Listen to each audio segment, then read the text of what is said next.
and to talk about really today. So I'm really, really, really excited. But obviously, the main number one main topic here and main thing to go over is the fact that we do have ourselves a brand new Deadpool and Wolverine trailer that I'm really excited to check out. And I can't wait to see basically what this trailer looks like and what are we to be expecting in this movie that I still say to this day is probably the most anticipated movie of the summer this year. I dare say that it is probably the most anticipated movie of the year.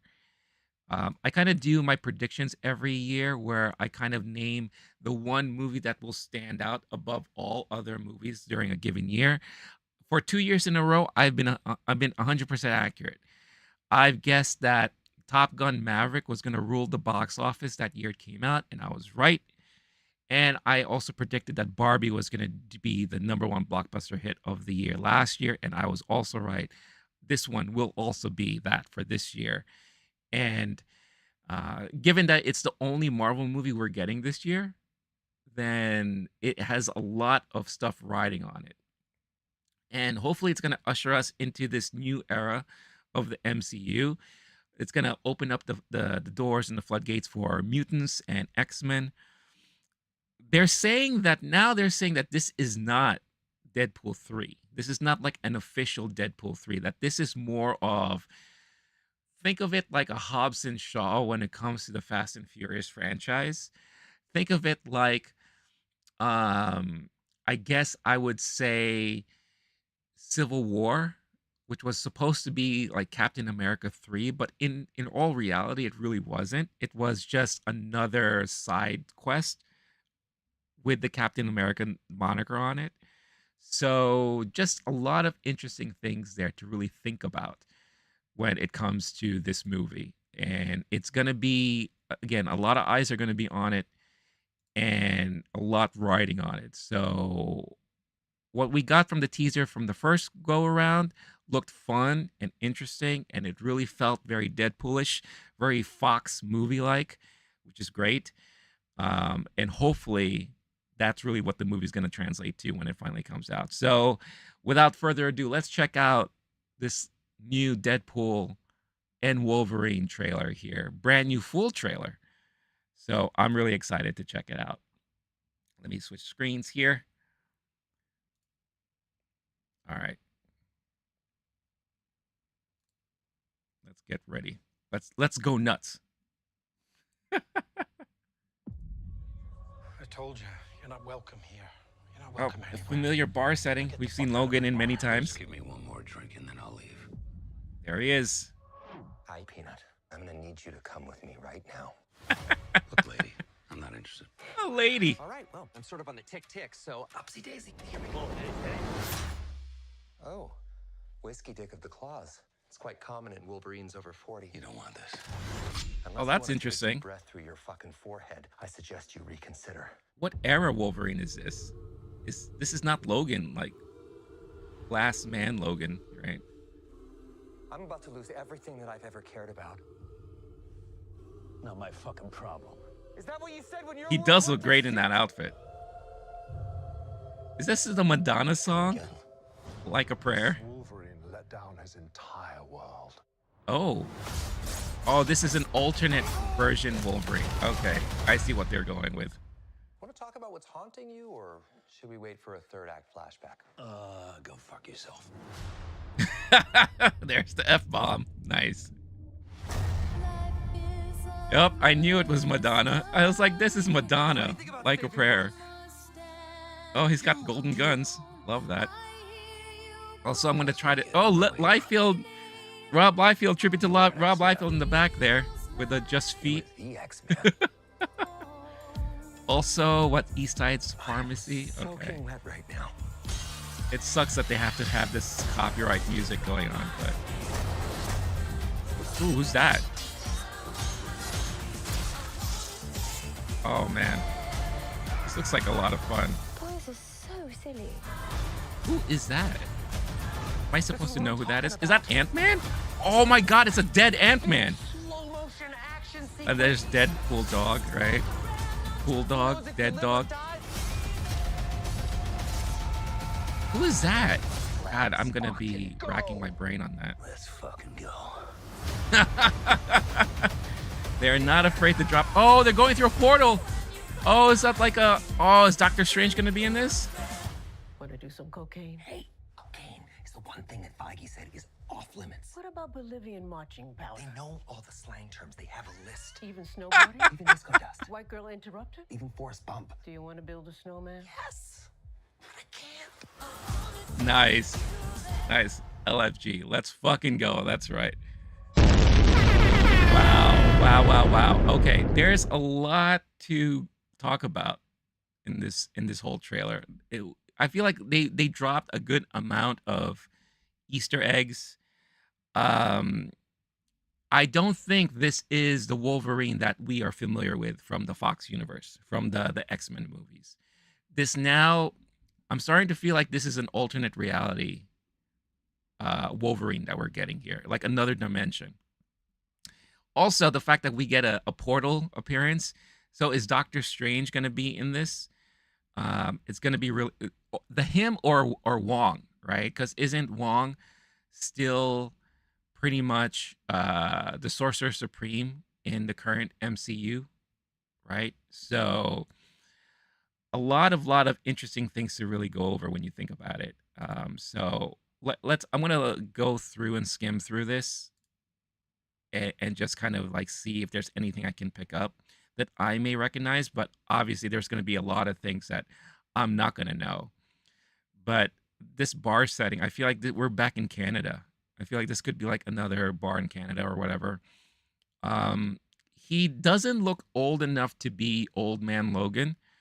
So I don't know if this is that time period or if this is before that time period. It's kind of hard to see or hard to tell, really. But he doesn't have like the gray and the gruff like he did in Logan. So it's interesting to see that there. Obviously they have their back and forth. He's having a problem with his claws. I don't know if it's because I feel like we've had similar instances in the Logan movie where a lot of his functionalities weren't functioning that great. So I wonder if it is similar to that. Like, is this the moment that is leading to what we get in Logan, the movie Logan, the James Mangold Old Man Logan storyline? Or is this just, again, like I said, another alternate dimension Wolverine that we're getting here? So I love I love the butt of the gun here. Smile, wait for the flash. I don't think that was ever there before, right? I don't think he had a gun like that before. I think that's pretty cute. I like that. Let's see here. I'm trying to see if there's anything else I can comment on, really. Obviously, Wolverine is going through some sort of crisis, some come to term crisis and all that. It does feel like he is stuck in a universe where the Marvel characters that we are familiar with and that we know are wiped out, and this could be a significant moment in that timeline and why they ended up there. And the only reason why he said that is because why is it when they're in the TVA, right? He said, they said this Wolverine, this Logan, let pretty much everyone down in his universe, in his version of the Marvel universe, right? And a good way to really note that is if you fast forward here, and I want to see that that crazy shot of the giant Ant-Man who's basically just dead and a skull at this point. And you see like his helmet kind of open up and reveal himself. The action looks great. We didn't get a lot of action here, or at least nothing too new from what we didn't get from the first one. See, look at this. This is freaking nuts. You see the giant Ant-Man there on the ground, right? And you have this crazy dust cloud pouring over. But, like, what exactly is happening here? All right.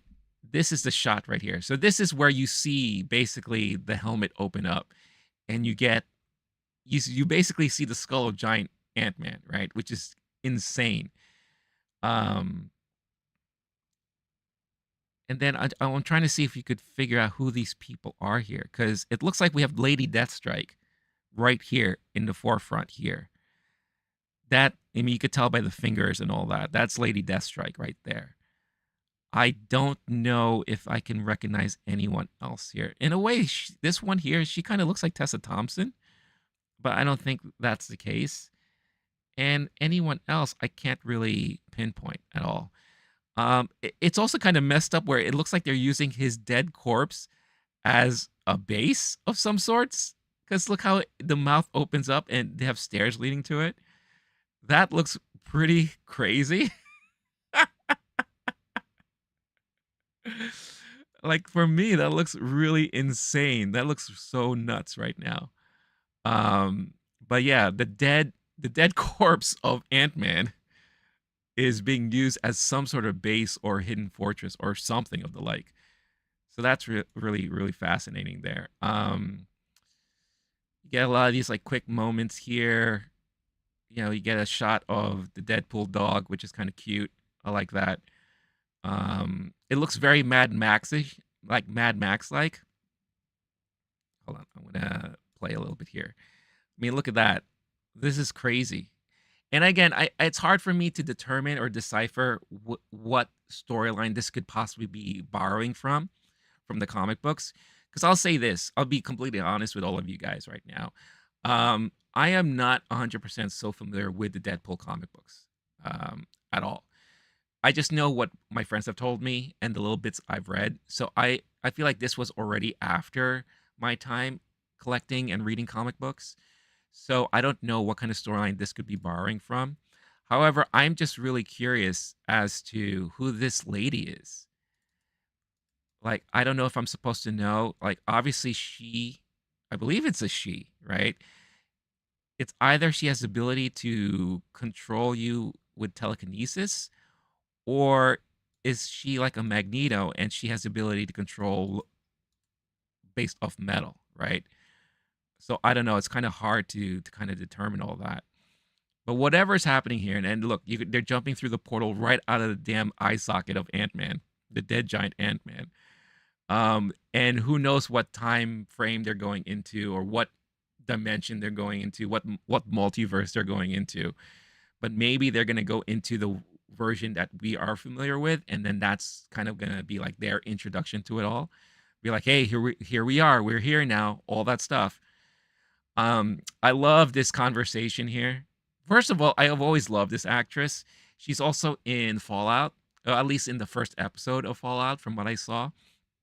And she's also very stoic. But I've always loved their relationship. And I love the fourth wall breaking, just talking about, you know, how Kevin Feige will not allow the term of cocaine or any drug related stuff. So I love that conversation that they're having there. I mean, they got the humor down right, which you kind of had to do. You had to make sure that the humor was going to be there, right? You had to make sure that the action, the violence, all that stuff. I mean, they dropped a lot of F-bombs in this trailer.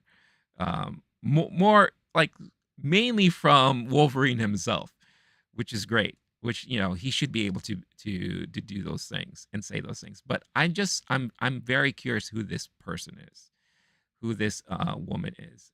So yeah, I'm very, very curious as to what character she's supposed to be portraying or anything like that. I mean, if anyone out there knows or has an inkling, please let me know. I would love to find out. But for me right now, hold on, I want to kind of pull it in here. I mean, there obviously is a lot of back and forth between, you know, Deadpool and Wolverine, which is to be expected, right? But at the end of the day, I am very curious as to who this character is. Because right now, I can't think of anything. I can't think of who she could possibly be. She doesn't look like anyone that we may have been introduced before. I don't think she is another version of who is that? The character that was played by what's her name in Doctor Strange, in the Strange movie. The and she also appears in Avengers: Infinity War. I forget. She was played by.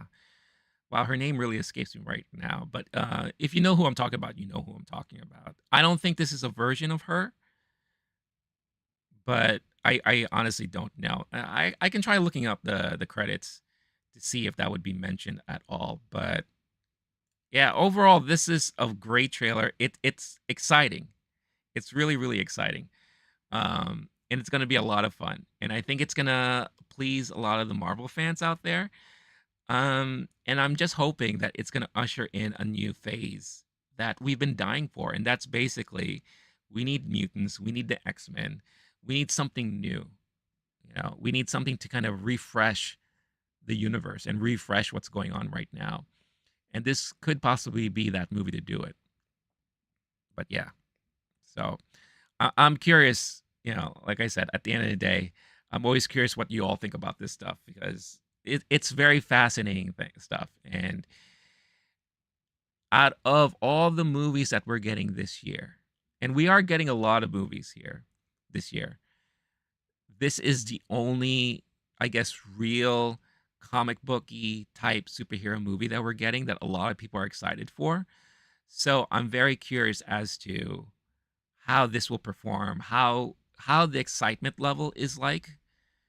Because I know me personally, I'm super excited for it, and I know I have a lot of friends who are really looking forward to this as well. But given that there is that common narrative about superhero fatigue going around, what is happening here, and will people still be wanting and willing to check this out, despite being disappointed with the Disney Plus shows and some of the more recent Marvel movies? I would like to think that Deadpool is still a very strong franchise, given how well received the first two movies were. And Ryan Reynolds still has a good pulse on the pop culture landscape, and he still has a lot of rapport with general audiences, because a lot of his Mint Mobile ads, his YouTube channel. So I'm pretty sure that there's going to be a level of excitement here. And also, who's this devil-looking guy in this one shot right here? Like, who is that? Like, who's that supposed to be? That this guy looks really interesting. He's not. I don't think that he's going to be another version of Nightcrawler, but he kind of looks like a Nightcrawler-like character. I don't know. So, but I just love this. Is like for me personally, this is one of the great scenes here, just to see kind of like the dead Ant-Man skull just open up like that to reveal that it's like a headquarters or a base or something. That is freaking nuts. I love it. And another thing I love about this trailer too is that, yeah, it gave us a little bit more insight as to what possibly could be going on here, but at the same time, it didn't really give us a lot of the story beats. And I'm sure that's all on purpose. I'm sure they're being very overly protective as to what the story is really truly going to be and what is going to be revealed and what's going to be the end results here. Because, I'm expecting there to be a good amount of cameos. I'm expecting there to be a good amount of, needle drops or mic drops. There's going to be a lot of interesting things that are going to be going on in this movie. And they're going to try their best to keep everything close to the vest here. So even though they're calling this a full trailer, we still don't really know the full extent as to what the story is going to be about. And I'm perfectly fine with that. But I think at the end of the day, we can kind of tell, yeah, Deadpool needs Wolverine's help, because the TVA pretty much mentioned that these universes need help somehow. And Wolverine is probably the only person that can help him out. Somehow this Wolverine, or this version of Wolverine that we're getting, let his universe down. And it appears that all of the superheroes have been taken down somehow. Right? So they're teaming up reluctantly, teaming up. Um, and they're gonna try to solve things. And it does look like Wolverine went through some sort of traumatic experience. This version of Wolverine, at least. And I'm sure we're gonna be learning a lot more about that stuff. So yeah, I love it. I dig it. It's great. It's gonna be a lot of fun. And of course, at the end of the day, I'm very curious as to what all of you think about this trailer, because yeah, this is gonna be some movie when it comes out, and I'm sure it's gonna be a lot of fun. So yeah, so I'm glad I was able to check it out. Glad you were all here hanging out with me, checking this out as well. So yeah, now that that's all out of the way, because I'm sure a lot of people are tuning in to the live stream. That's the first thing, and probably the only thing they wanted to check out is my reaction to the trailer. And I'll make sure I clip it out too, and I'll post it on the channel afterwards later on today. So yeah, cheers, everyone. All right. So I'm curious as to how were all your weekends? My weekend was very chill. Nothing big. I had on deck. I was really, really, really planning to watch a lot of movies. 2 in particular. I was planning to excuse me. Also, for whatever reason, I have really bad heartburn this morning. It's one of the bad things about getting old is that you have these weird ailments, and sometimes I wake up with heartburn. So it sucks. It's like I have seasonal allergies. I'm suffering from heartburn. My back hurts a little bit. Getting old sucks. I don't recommend it to anybody. If there's somehow some way you could avoid it, I totally recommend you try your best to avoid it. Freeze yourself, in a cryo chamber, and fast forward, 100 years from now to see if they've made some sort of cure to kind of not allow people to age at all. But I was planning to see that new Guy Ritchie movie with Henry Cavill, Ungentlemanly something warfare. Never got around to it. I ended up being a little bit busy over the weekend, and of course, because I have to do it to myself, despite how much I didn't really like Rebel Moon Part 1, I was planning to check out Part 2 since it dropped on Netflix. And each time I was very close to opening up Netflix. And even at one point, I did open up Netflix and I was hovering over it to play it. I stopped myself. And I just wasn't in the right mental space to watch this movie at all. I didn't read anyone's take on it. I haven't read any review on it. But knowing what I know from the first one, I don't know. I couldn't get myself to watch it. I couldn't. I'm still gonna do it, and I'm even more motivated now because this morning I saw a comment on my review from the first one, from Part 1. Brand new comment just came in, and this person said, "Oh, Part 2 just dropped, and you owe it to yourself to check it out. It's so good." And then shortly after that, this person commented saying, "You're wrong. Sofia Boutella is an excellent actress in this movie." And I'm like, all right, you know what? Just because I want to see if this person's right, now I have to see this movie even more so now. Because I love it when the fandom goes nuts about something. And it happens all the time. Like I get it. You have every right to love what you love. And I am never going to tell you otherwise. I will ask you why you love it. If especially if it's something that I personally don't see, like I can't relate to it. I want to know why you do. Because at the end of the day, it's all fine. We all like our own things, and we also dislike other things, right? We don't have to be on the same page all the time. But it's good to have conversation about it regardless.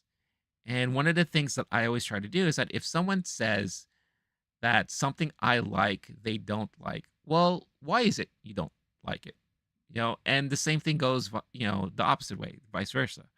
If I hate something or I dislike something and you like it, well, I want to know what made it click with you. And then let's have a conversation about it. But I love it when people have to say that your opinions are wrong.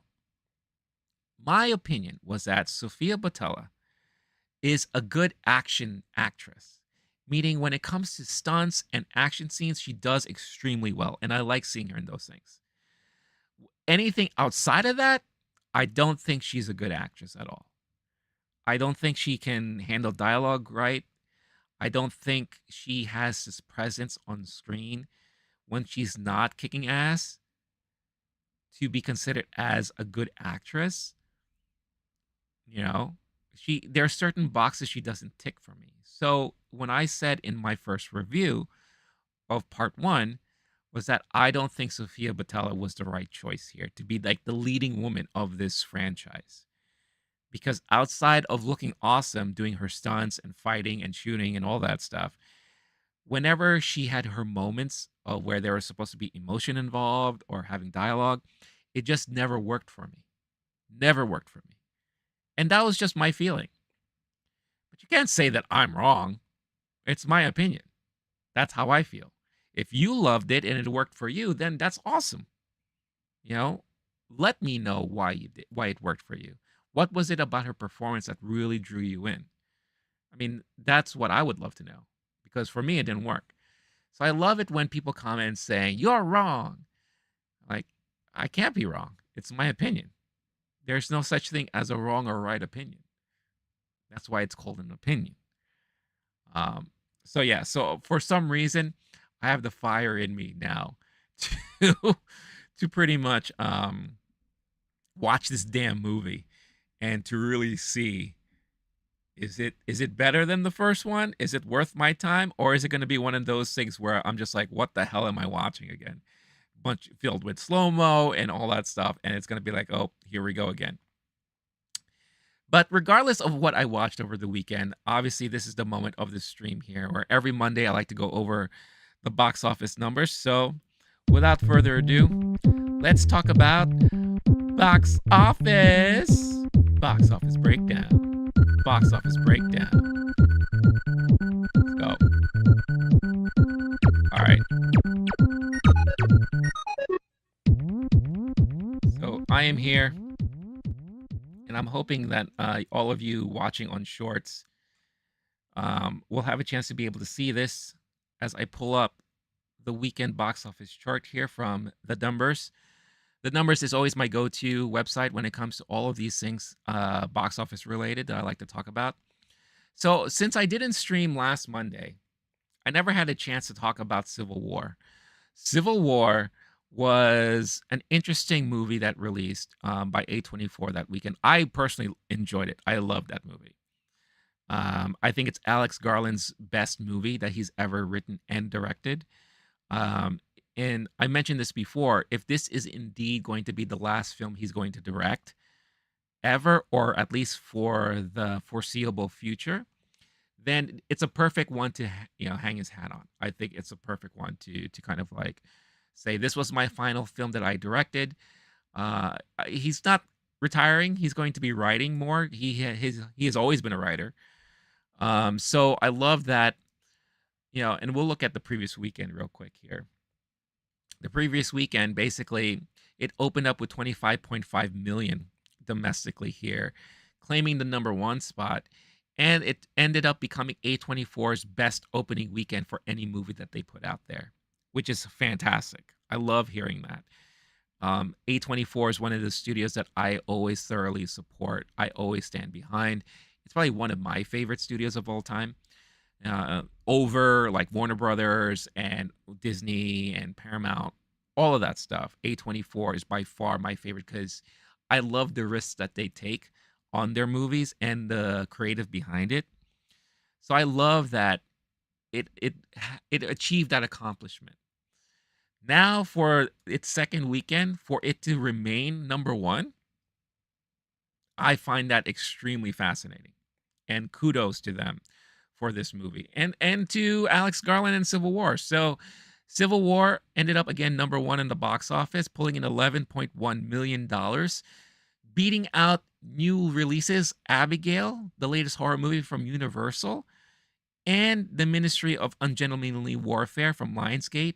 That's the Henry Cavill starring movie directed by Guy Ritchie. Sorry. I haven't had enough coffee yet this morning. So right now, total gross domestically, 44.8 million. This may potentially be on the road to becoming one of A24's most successful movies. If this keeps going and going, this week is going to be another quote unquote quiet week, because the only big movie coming out this week that I'm personally looking forward to, but I don't know if other people are, is Challengers, the Zendaya led movie by Luca Guadagnino, who I love as a director. If you haven't seen Bones and All, the last movie that he put out last year, I believe it was last year, either last year or 2 years ago, check it out, starring Timothée Chalamet. Very, very, this director loves making movies about taboo relationships. And Call Me By Your Name was a great example of that. Bones and All is another good example of that. And now it looks like Challengers is going to be another example of that. Plus, it was written by the husband. I believe it's the husband of Celine Song, who wrote and directed Past Lives that came out last year, which is interesting also to think about, because Past Lives was about not so much a love triangle, but kind of past love interfering with current love, and asking yourself if you made the right choices, second guessing, and creating kind of like that moral dilemma in a way. And I'm giving such a small explanation about the movie itself. There's a lot more going into it, but if you look at it like from a surface level, that's basically what it kind of is. Now you have in Challengers, written by the husband of this director, kind of looking like talking about the same thing, about a love triangle or weird relationship, and of course being directed by someone who is very familiar with taboo relationships, or relationships that are not seen by the general populace as acceptable, right? So it's going to be very interesting to see what happens when that movie comes out, but I don't think that is a movie that a lot of people are dying to go and see, unless you are a big Zendaya fan, right? So Civil War has a good potential to maybe at least tie Challengers when it comes out this week. Or what I'm personally think is going to happen, it's probably going to drop to second place, and Challengers may be the one to be on the #1 spot. That might be what is going to happen here. But it does have that potential to maybe be #1 3 weeks in a row, and I think for A24 that would be an amazing feat for it to accomplish that. As far as global box office for Civil War, it hasn't really had a vast release internationally, so it's only put in 4 million. So I think when it's all tied up for now, in the next couple of days, it's probably going to be 50 million internationally. But domestically, it's doing pretty well for such a release. Abigail, like I mentioned before, is the latest horror movie from Universal, is in the second spot here, $10.2 million. I'm actually kind of surprised it underperformed. There was a lot of buzz about this movie, especially when the trailers came out. Everyone I know who loves horror movies, they were all excited for this. So I'm actually pretty shocked that this movie didn't do so well. But I don't know the school system or the holiday systems for schooling across the nation, but here in New York, it is spring break this week. So maybe more people you're going to have friends that are going to maybe check out a matinee or a movie. And I'm sure a lot of them are going to be horror fans. So I won't be surprised if you see this tick up a little bit this week with spring break and all. But I am a little shocked that it only opened in second and only pulling in that much there. Dropping to third is Godzilla Kong, 9.4 million, 39% drop from the previous week. Right now, domestically, this movie is $171.6 million. Globally, it is about to hit 500 million, which is a huge accomplishment. And again, it just shows you how anything monster related, especially with big names like Godzilla, mainly Godzilla leading the pack and King Kong, it's going to do well regardless. So this is a franchise that is never going away. And I'm talking specifically about the Americanized franchise of this Godzilla Kong team up. That I'm sure we are definitely going to be getting another iteration here. And from what I heard, because this was directed by Adam Wingard, I believe. I just want to make sure that I'm correct in that. And the director is Adam Wingard. Yes, I am correct. He, in his mind, and I think he's mentioned this before, he has had in his mind a trilogy of movies. So the first one that he directed was it Kong versus Godzilla, right? Godzilla versus Kong. The first time that they fought.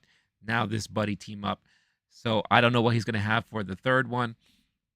Will it include Mothra? Since Mothra made an appearance in the movie, who knows? But it's going to be interesting to see. The other new release, The Ministry of Ungentlemanly Warfare, Guy Ritchie, Henry Cavill, only 9 million. I'm not surprised by this because I feel like a lot of people weren't really going to be interested in a movie like this. It looked interesting to me, and I still want to check it out, but I'm not surprised that this didn't really grab the attention from majority of those who would want to go watch this in the theater. I feel like a lot of people will probably be waiting for this to appear on a streaming service before checking it out in the theater.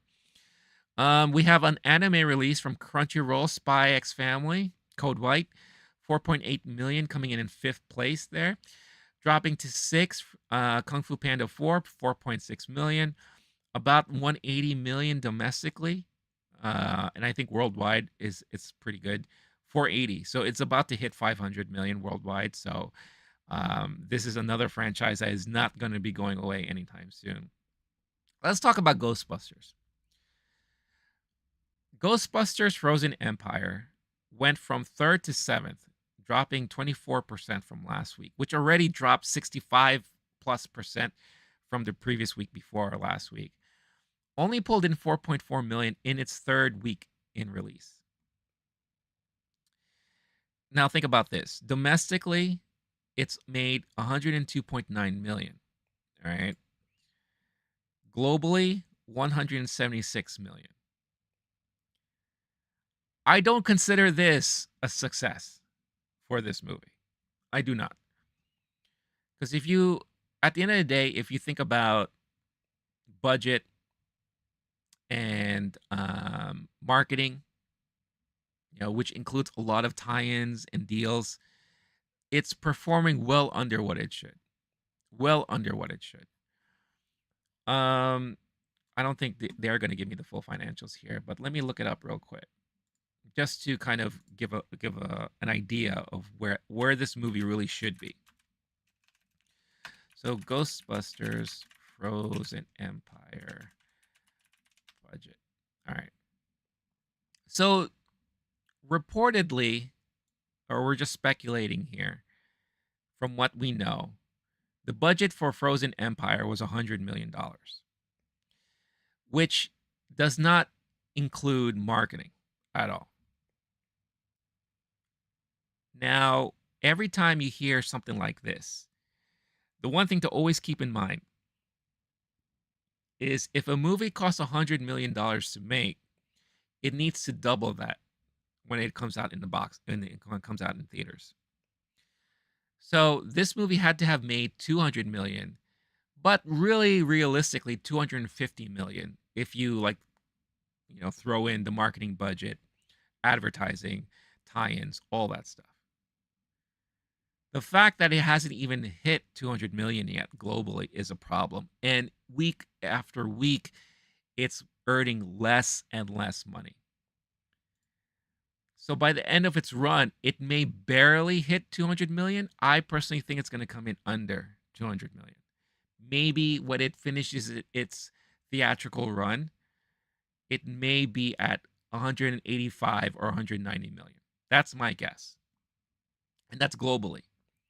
Domestically, I mean, good luck trying to see this hit 130, if at all.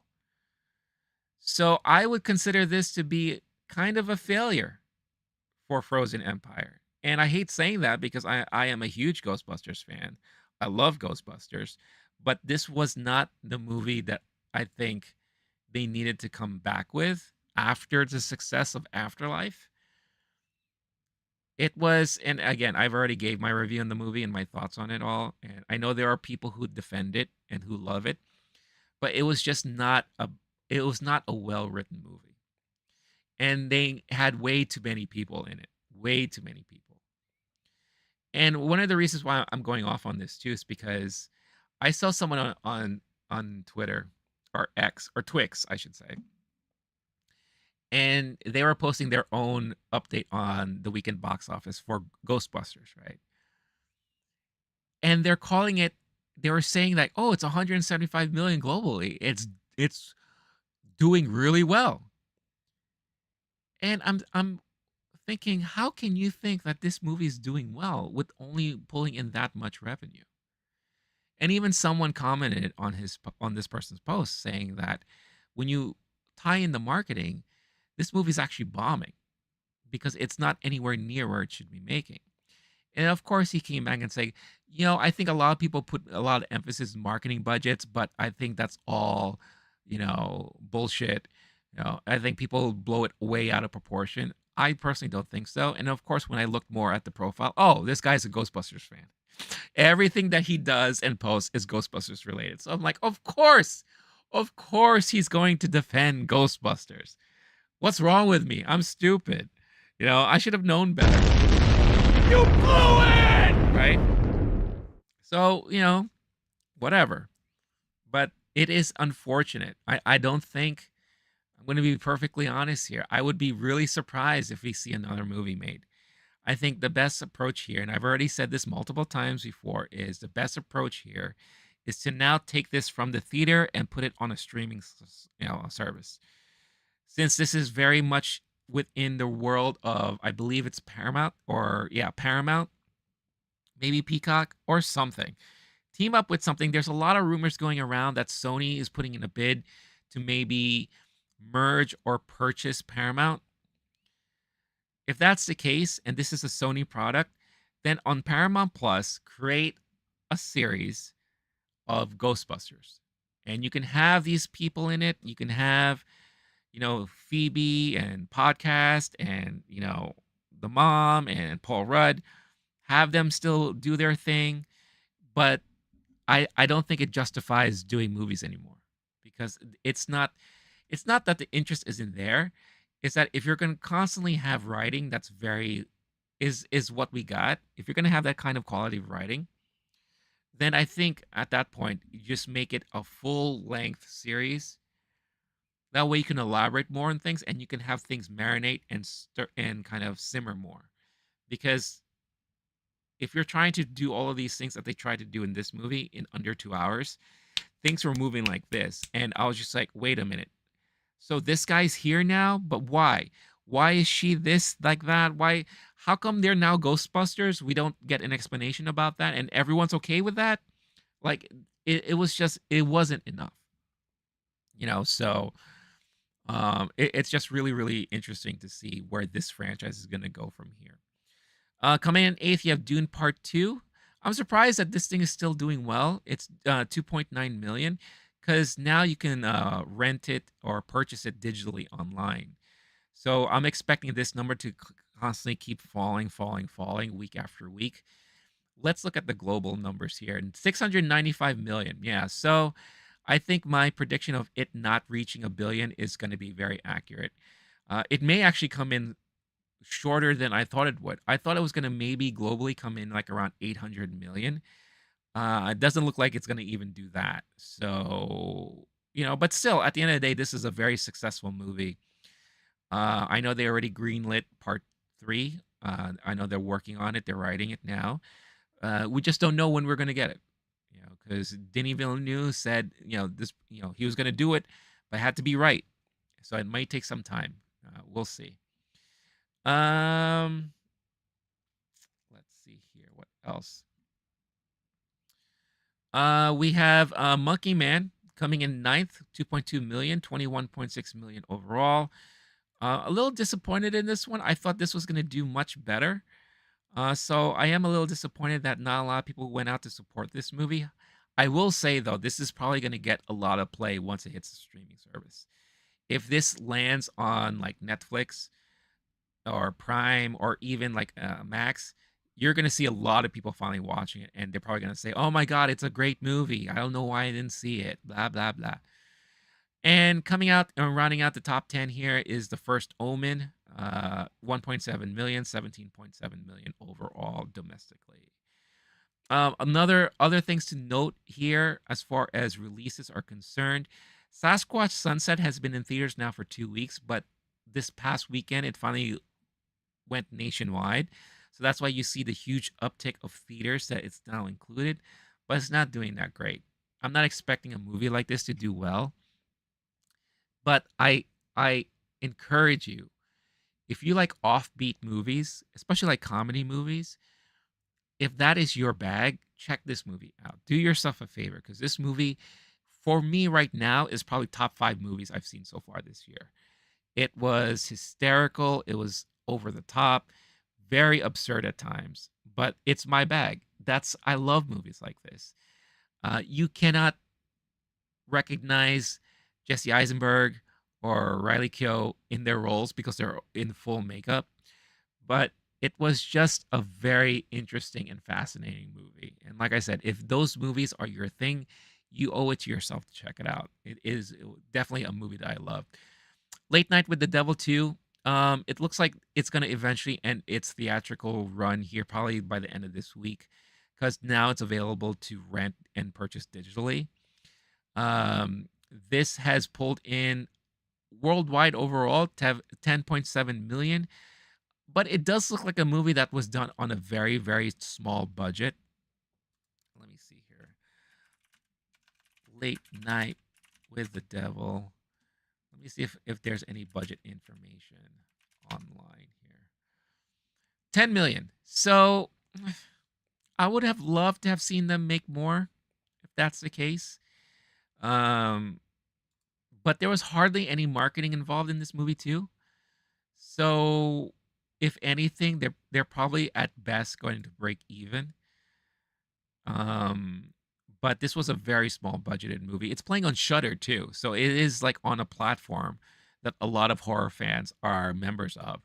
So I'm sure, and I see nothing but praises of the movie. I love the movie. I thought it was very well done. So I do think it's going to get a lot of leg. It's going to have long legs now that it's on streaming, and the word of mouth is going to spread even more so now. So really, really glad to see that's the case here. But yeah, that's the box office breakdown there for the past weekend.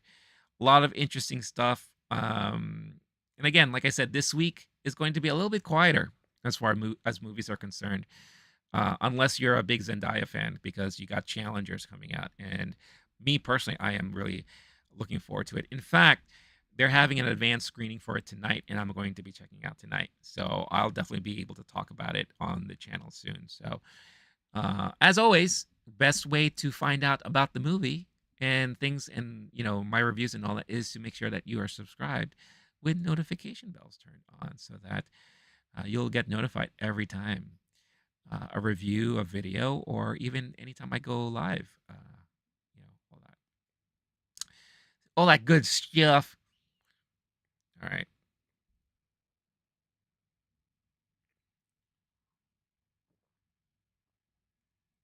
I am so thirsty this morning. And I don't know what it is. I think it's also, like I said, since I have such strong heartburn, it sucks. It really, really sucks.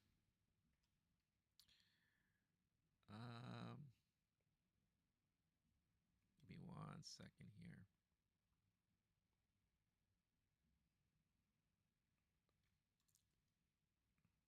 Also, I just want to make sure that I'm not missing anyone's chats at all. Um, this is only, I'm still new at streaming both on shorts and regularly, so I do apologize if it's kind of messy. It's not my intention, I want to say. So I just want to make sure I'm not missing any chats here whatsoever.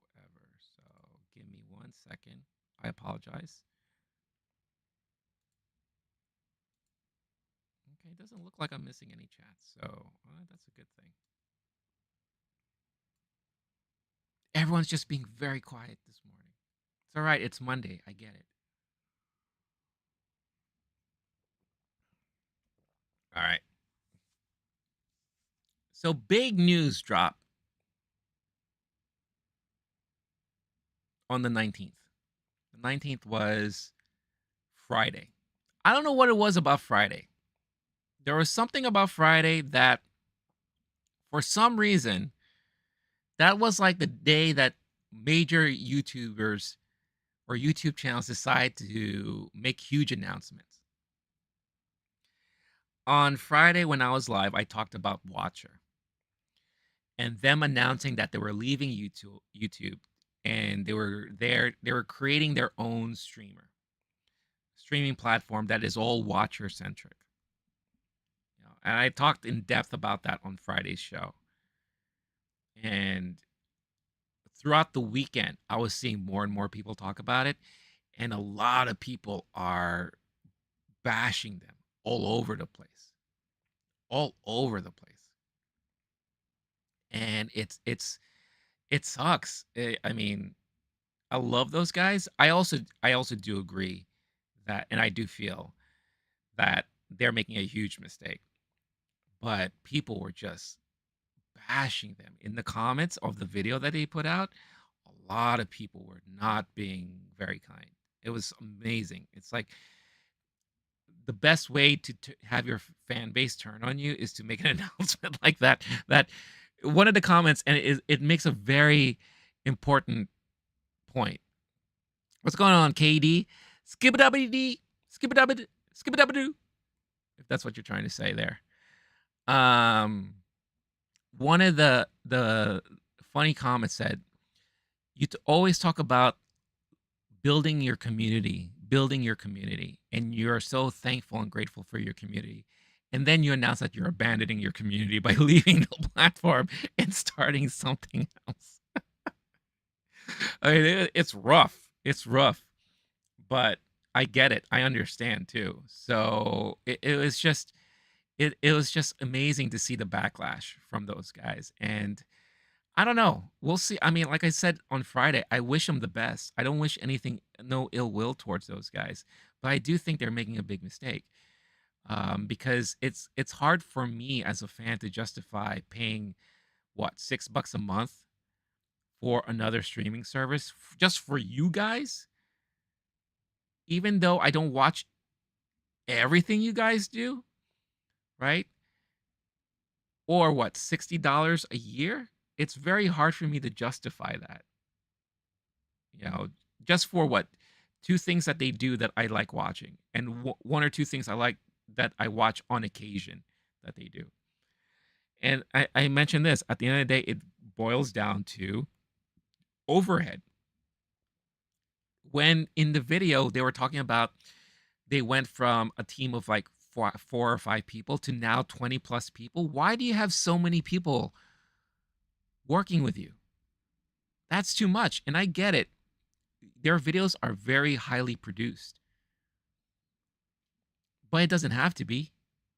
I think people just love watching their stuff because of the chemistry that they share.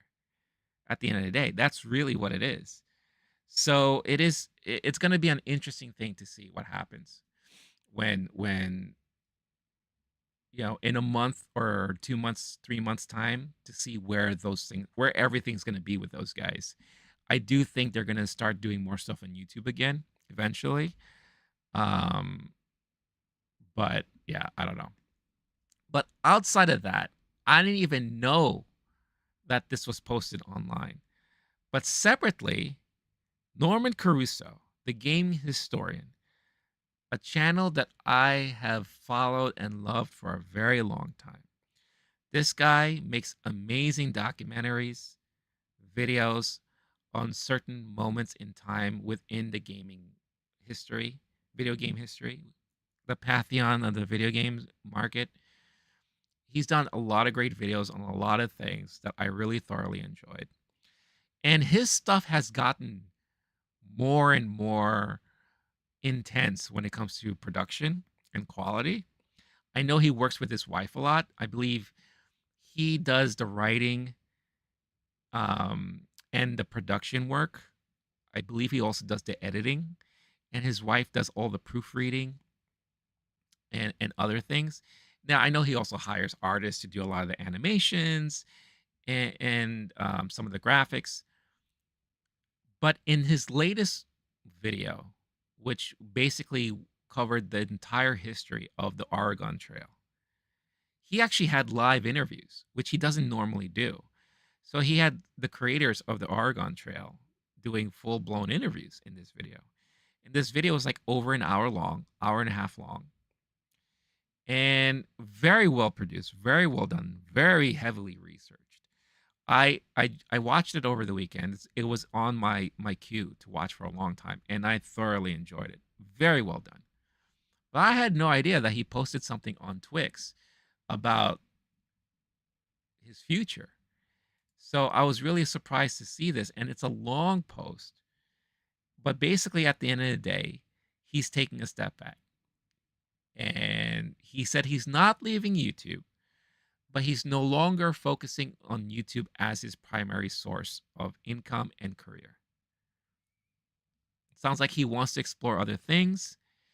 And because of that, he's also closing down his Patreon so that he is not going to be soliciting any more support from his viewers because he's no longer going to be doing YouTube, quote unquote, full time. He basically mentions that he's going to do it as a hobby. I'll instead of me just talking about it, let's review it here. And I know for you shorts people, it's going to be very hard to see this, and I do apologize about that. I'm trying to find ways to make it better. So just bear with me. If you want to read this more, you could check out his post on his Twix account, or check out my regular live stream where you could see this even clearer. All right, I'm going to read this from beginning. Hello, everyone. For the past 2 weeks, I've been on break, unwinding from finishing my latest documentary on the Oregon Trail.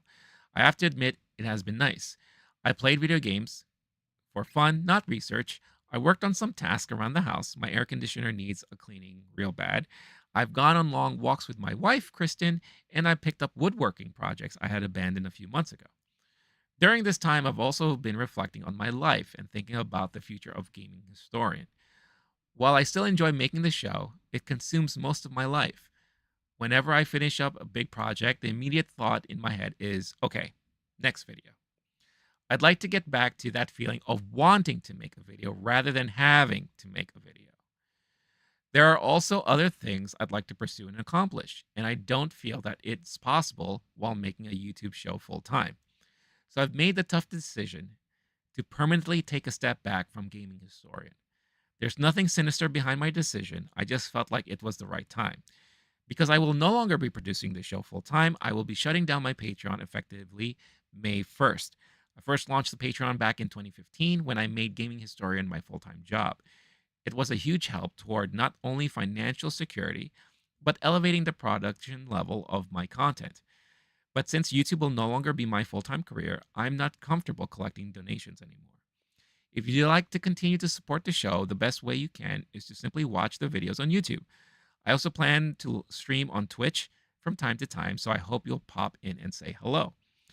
So what will I do with my new free time? I'm going to keep improving my woodworking. I'm planning on visiting my family more often. I like to finish my master's degree. I'm also co-hosting History Comedy Podcast with Kristen, something we have been wanting to do for a long time, an old-timey podcast coming soon. I do want to make one thing clear. Gaming historian is not going away. It will simply go back to being what it was when I started the show 16 years ago. a hobby that I work on in my spare time. As always, thanks for watching. Norm. So yeah, so a very well thought out, well written post there. And I get it. I understand. This guy's been doing this for a very long time. And unlike Watcher, he has kept his whole thing small. He's basically kept it between him and his wife, right? Which I don't think his wife was ever involved in the very beginning. I feel like she slowly became more involved as the years have gone by and as the production value has really increased and increased. And I know he teams up with what seems to be a regular artist of his that does a lot of the art, especially like the transitional art or the art that goes over a lot of his talking points and some of the animations and all that. I think he uses the same person for that. And I don't know if these are people that he pays, but I think he has friends that help out with like voiceovers too whenever they're reading quotes. So he's kept his production very small, as you should, really. If you are a YouTuber, the only time you should ever blow up and increase your team is when you're making a lot of money. Like when you're pulling in a big amount of money, then it makes sense because obviously you want to make sure that you're giving back to the fans by upping your production, giving more content, and always constantly improving yourself. I feel like as YouTubers, we are always constantly trying to find ways to improve ourselves over and over and over, year after year. That's just what we do, right? That's why if you see me like experimenting with many different things, it's because I'm trying to find ways to improve the content and how it's being put out there for everybody. And just building the community too. It's like to build a community is not easy. It can be very difficult. So the more and more things that I allow myself to do, the more and more I feel like the community can say, "Hey, this guy really cares about his stuff and his passions. Uh, I want to be with this guy. I want to hang out with him. I want to support him." Right. So that's just how it is. But when you've been doing it for so long, and we're seeing this a lot now with a lot of these old time YouTubers, people who are taking the step back, people who are deciding to, quit altogether, it takes a toll. And when you've hit a certain level of success, I think there is a way that you can kind of say, you know what, I've done everything I've been wanting to do, and I will be okay now riding off into the sunset, or maybe trying something different. In Watcher's case, again, I hate to be so critical, but from what I heard, they make close to $100,000 a month in their Patreon. And in their video saying goodbye to YouTube, they're blaming advertisers and sponsorships for not being able to succeed. That doesn't make sense to me. $100,000 a month on Patreon. Do you know what that equates every year? I don't, because I suck at math. But if you're good at math, I'm sure you could calculate and figure out that they're making tons of money. How is it that they're not succeeding on YouTube? Doesn't make any sense to me. It sounds to me like they're trying to make as much money as possible to support their 30 plus member team, which is ridiculous. So it sounds to me they're hoping to become another BuzzFeed, right? They're hoping to become like another like entertainment outlet.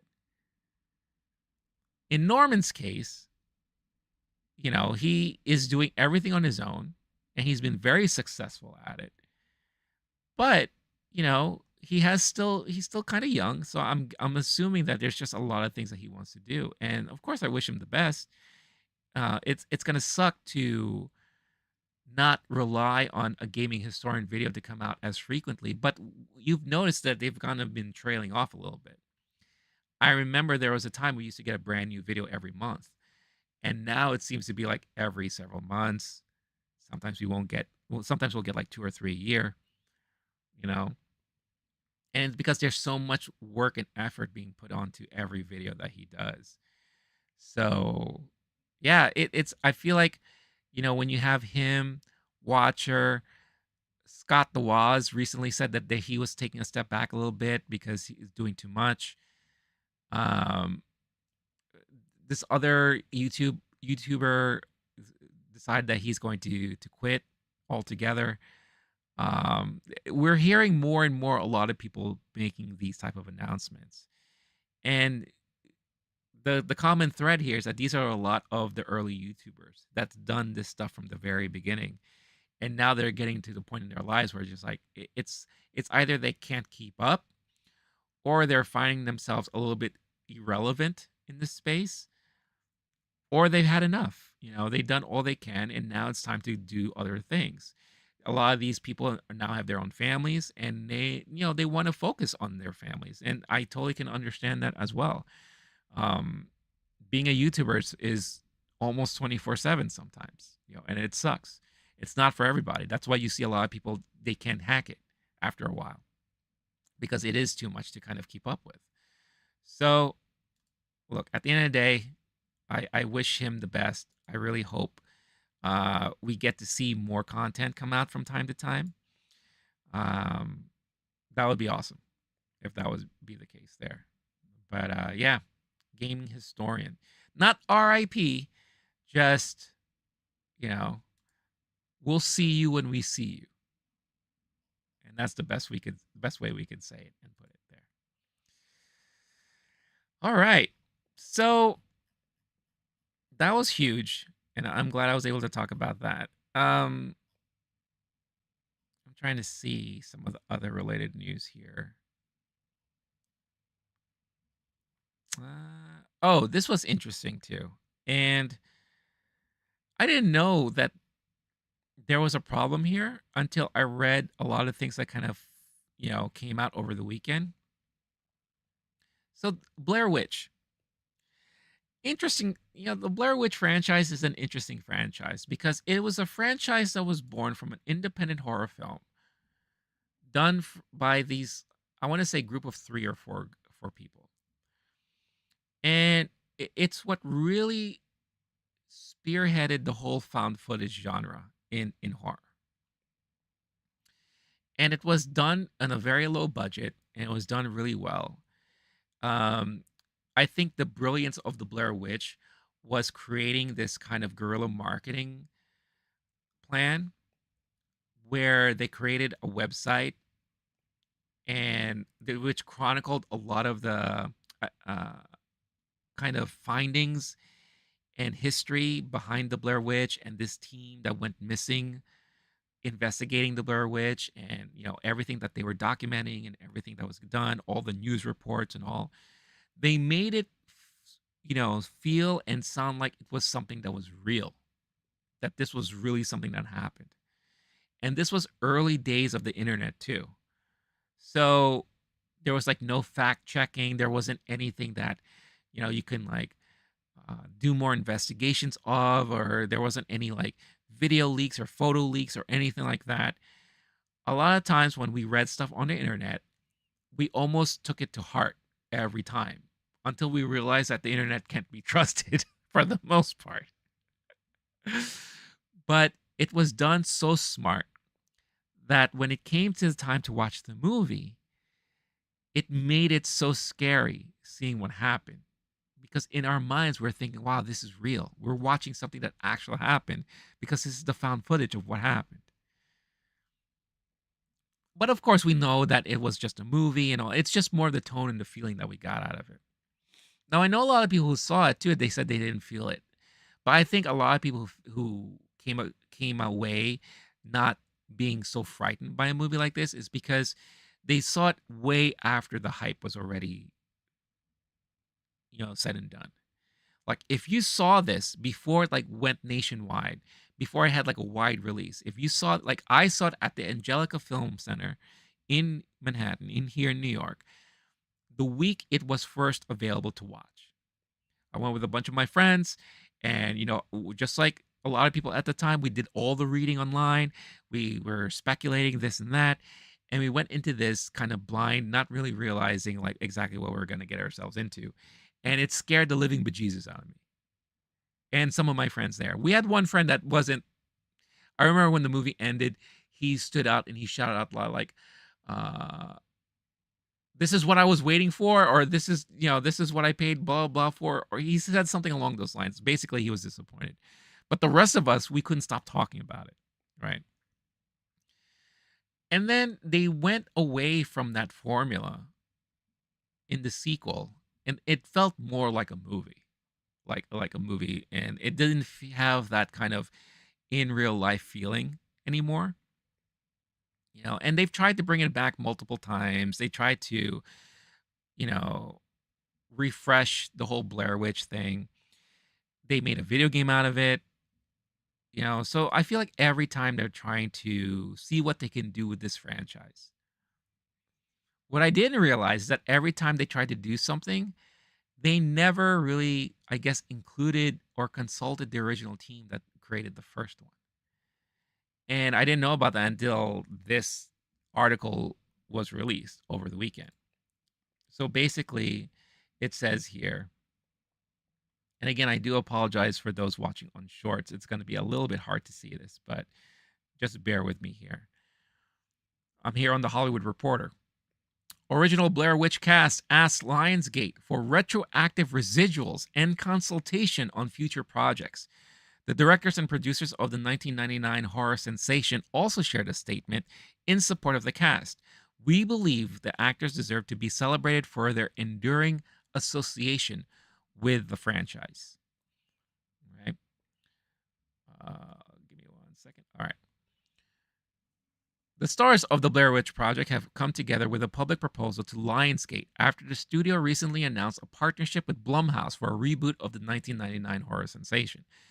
Heather Donahue, Joshua Leonard, and Michael Williams wrote in a statement on Saturday that they're asking Lionsgate for retroactive and future residual payments, meaningful consultation on any future Blair Witch projects, and an annual $60,000 grant for an unknown aspiring genre filmmaker to assist in making their first feature film.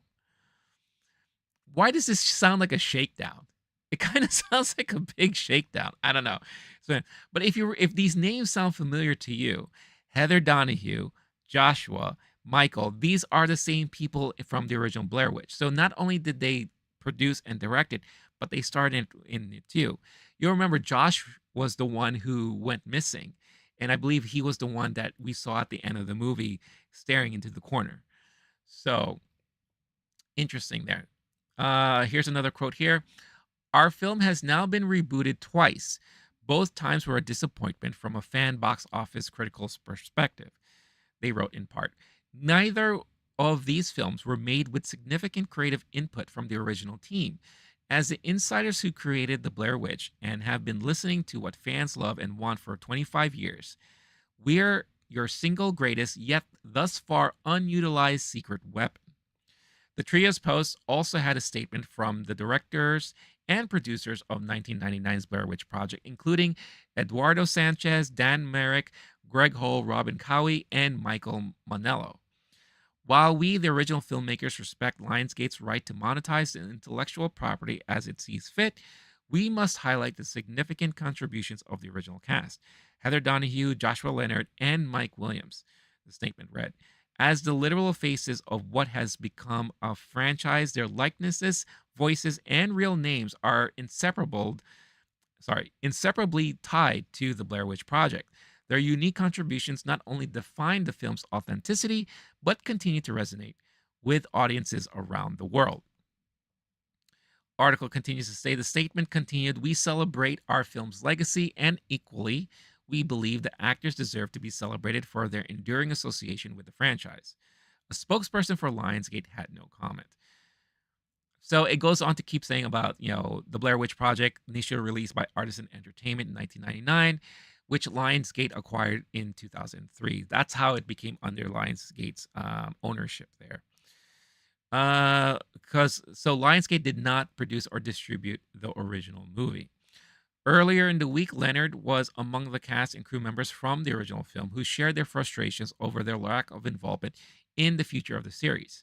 "I'm so proud of our little punk rock movie, and I love the fans who keep the flames burning," Leonard wrote on Instagram. "But at this point, it's 25 years of disrespect from the folks who've pocketed the lion's share, no pun intended, of the profits from our work.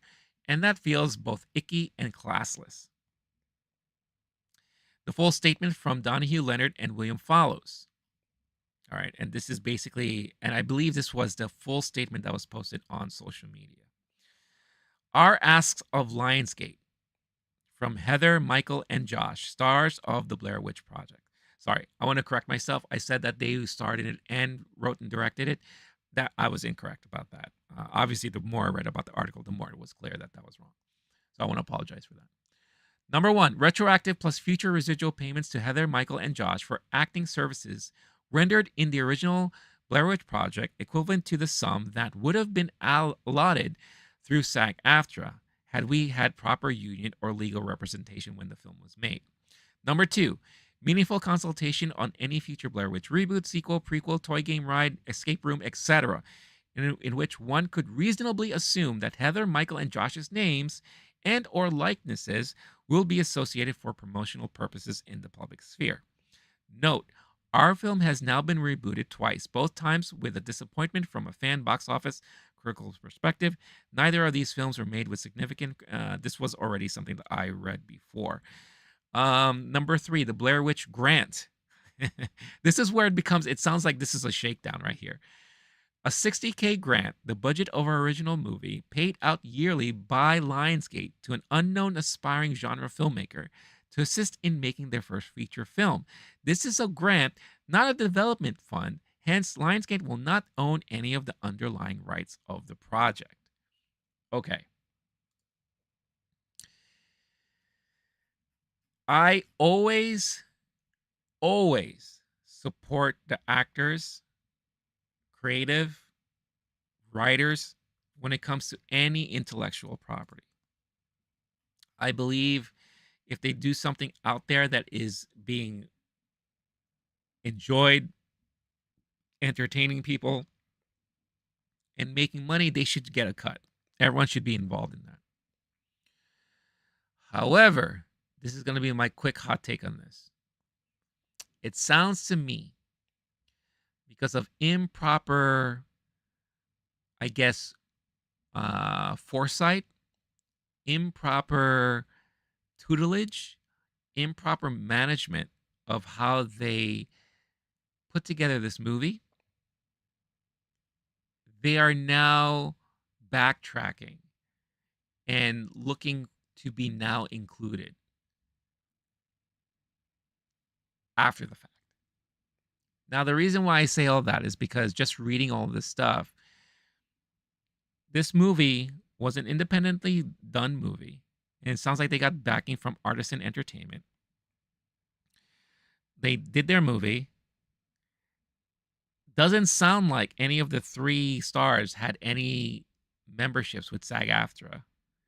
Which, if this is their first movie, they wouldn't, because, obviously they have to meet a criteria to be members of SAG, I think, after a while. Lionsgate buys Artisan. Artisan owns the Blair Witch. So Lionsgate now has the Blair Witch Project property, and they decided to do things with it. Like I said, they did the sequels, they rebooted it, they did the video game. I guess they've done escape rooms and all that. I don't think they've made any toys or anything. But because it's a property that they own and they knew that it had a moment in time, they're trying their best to kind of bring it back and do whatever they want with it. And now all of these people are seeing them make money off of this thing, and they want their cut. They want to be included. But it sounds a little bit too after the fact. And I know it sucks. I know it sucks. But I also come from the corporate world. I've worked in advertising for 13 years. I've worked very closely with a lot of tech-minded folk, programmers, developers. When you sign that offer letter at any company, there's always legalese there that you read.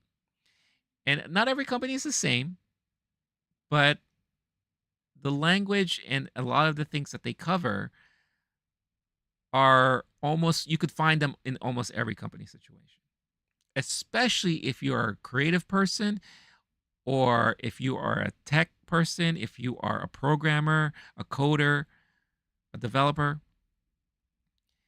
Anything you create for said company, by the time you leave said company, you cannot take these things with you. You lose all ownership of it because it was done for the company, thus it belongs to the company. It sucks, but that's how it is. Now, you can argue that point at the time of hiring, and maybe you could work a deal that, let's say, for example, that if anything I create, I want to be able to take along with me wherever I go. Some companies may agree to that, some may not. It all depends, right? Let's look at wrestling, for example. In WWE, any wrestler who decides to leave the company or is fired from the company cannot take their names with them if it was created in said company. Great example is Edge from the tag team Edge and Christian. Edge was a huge name in the WWE. When he decided to leave the WWE, he could not take his name with him. That's why he's now in another company, and he goes by his full name, Adam Copeland. I believe that's his name. Unless there's something you could work with that company, usually that's always going to be the case. The minute Lionsgate bought Artisan, and everything was all said and done with the first Blair Witch Project movie, it is now the property of Lionsgate, and they could do what they want with said property, and they don't have to necessarily include those who were previously involved unless it was written in some sort of contract, which doesn't sound like that was the case.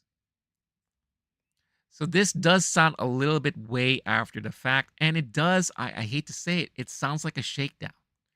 It totally sounds like a shakedown.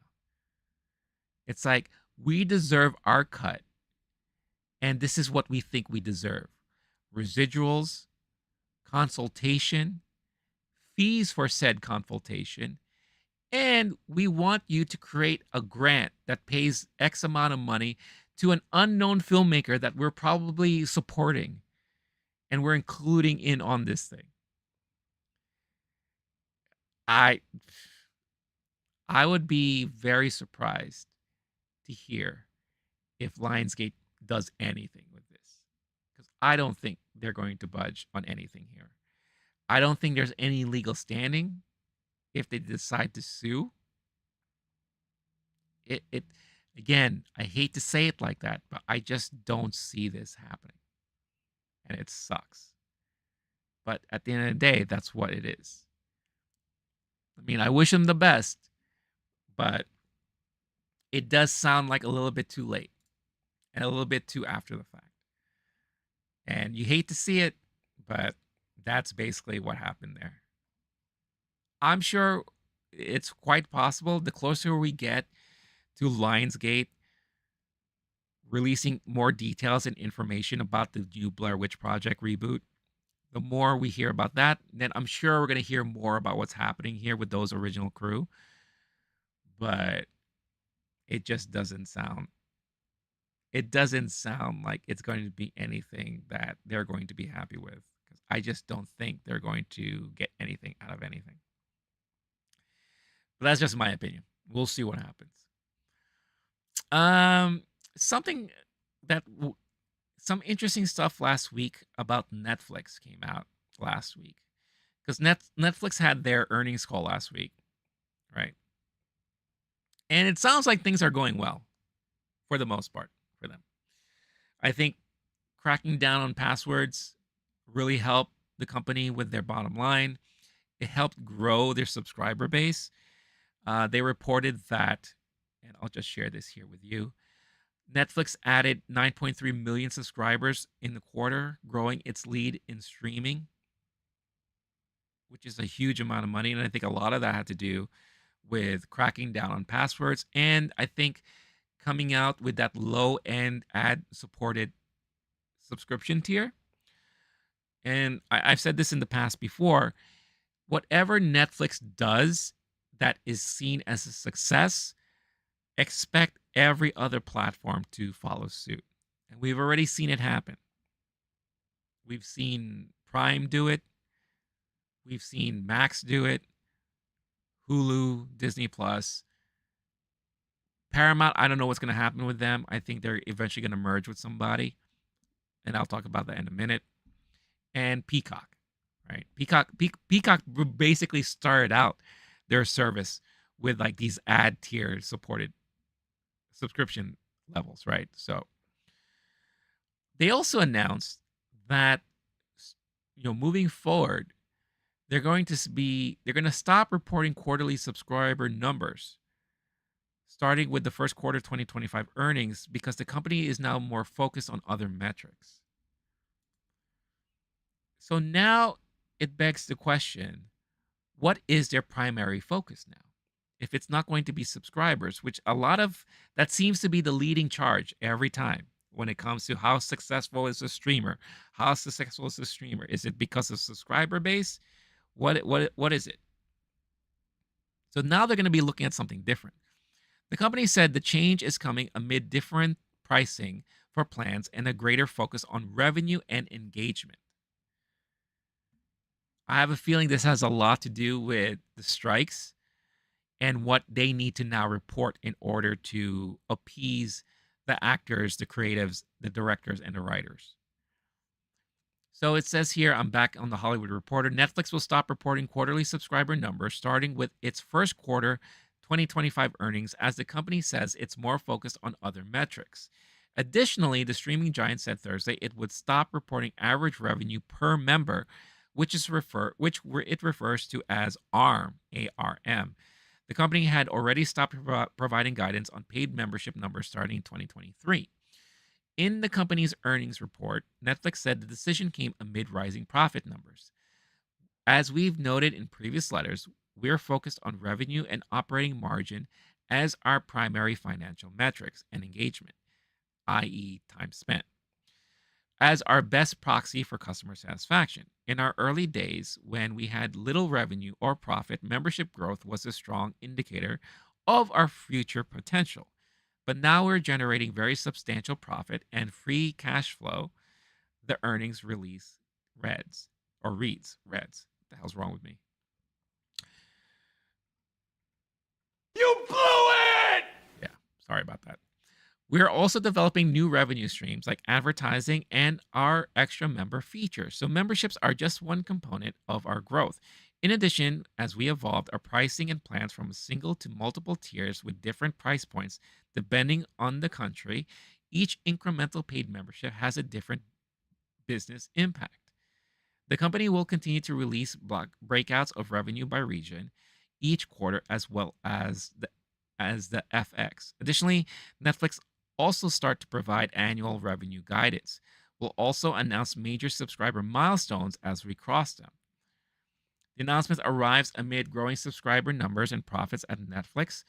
Again, it recaps about the 9.3 million subscribers, blah, blah, blah, all that stuff. Netflix already has a lead over its competitors in terms of subscribers, with competitor Disney Plus reporting a base close to 150 million.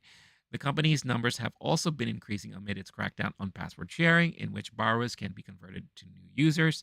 And since they were the ones who kind of saw that, you also notice that Max is doing that, Disney Plus is going to be doing that, so on and so forth. However, moving away from the subscriber metric is also significant, as it had been a focused area for Wall Street early in the streaming wars and can remain so, particularly when profits are not yet in sight. So it sounds to me, which very much reminds me of the YouTube model, engagement is the main focus now. Watch time is the main focus now. How much hours is spent watching a movie, a series, right? What is the drop-off looking like? If, let's say, the latest season of, I don't know, Love Island comes out, and people are heavily watching the first 2 episodes, but then the numbers dwindle as each episode comes out. That's a big drop-off, right? That means that that season probably is not as successful as they wanted it to be. And of course, vice versa means the same. Squid Game, when that series first came out, yeah, it had some buzz, but word of mouth and all that, and you probably saw the numbers increase and increase and increase with every episode, week to week, as those things. Hence, that was a very highly successful show. Why we're getting a season 2, why we're getting some sort of game show. I think it's already out. Why we may even get an Americanized version of it. Whatever. But it's very much an engagement model, which makes sense. And if anything, it leads to better business decisions. Instead of waiting for so long to cancel a series, maybe it will allow them to understand that a series is not going to be successful moving forward. For a movie, I'm sure they're going to understand like what movies to push moving forward and so on and so forth. So it does make a lot of sense. I don't have a horse in this race. I'm not invested in Netflix or anything like that. It's just going to be very interesting to see how it affects the overall numbers, revenue, how it affects residual payments, how it affects the creative behind the shows and the movies, the directors, the writers. I'm just very, very curious as to how that's going to affect everything there moving forward. But it's a sign of the times. It's a switch in strategy. It's a switch in focus. And I think, again, you're going to see once streamers like Max, Disney Plus are comfortable with their subscription levels, you're going to see them also focusing on these same metrics if they aren't already. I think Disney is. That's why Bob Iger decided to cancel a lot of shows. I think Max already started doing it. That's why we saw them remove shows from their platform, cancel shows from coming out, cancel movies from coming out. I think they've already spearheaded a lot of these things because I'm pretty sure, and everyone talks in the industry, everyone mumbles and rumbles in the background. They heard that Netflix was switching their tactics, and I'm pretty sure this all led to a lot of that. So this is something that's going to be really interesting to keep watch over in the next coming years when these things start really happening. Let's see. What others headlines stood out to me the most? Oh, Venom: The Last Dance. I feel like this movie is getting moved around a lot. Now, it's moving in a more positive direction, but it's just really interesting to see all the movement when it comes to this movie. But Venom: The Last Dance is getting bumped up as far as release date's concerned.